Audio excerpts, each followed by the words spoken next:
रत्नागिरी जिल्हा रुग्णालयामध्ये अपघात विभागात तब्बल 4 तासांहून अधिक काळ डॉक्टर उपलब्ध नसल्याची तक्रार शिवसेना ठाकरे गटाचे आमदार आणि उपनेते डॉक्टर राजन साळवी यांच्याकडे रुग्णांच्या नातेवाईकांनी केली। त्यानंतर मध्यरात्री 12 वाजता आमदार डॉक्टर राजन साळवी यांनी जिल्हा रुग्णालयामध्ये धाव घेत प्रत्यक्ष पाहणी करून सर्व परिस्थितीचा आढावा घेतला। यावेळेला मेडिकल कॉलेजचे डीन येत नाहीत तोवर जिल्हा रुग्णालयामधून हलणार नाही अशी आक्रमक भूमिका त्यांनी घेतली। त्यानंतर मेडिकल कॉलेजचे डीन रुग्णालयामध्ये आले असता रुग्णांच्या बाजूने बोलत असताना डीनला त्यांनी चांगलंच धारेवर धरलं।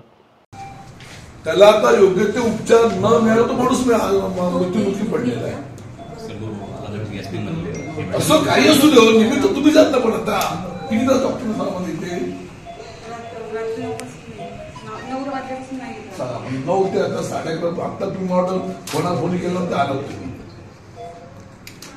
काय करता सांगा, डीनला बोलून घ्यायचं। मी नाही म्हणणार डीन म्हणजे काय मोठा काय नाही लक्षात आमच्यापेक्षा तरी मी स्वतः आमदार म्हणून इथे आलेला आहे। डीनला बोलवा इथे मी बघ तू पुढे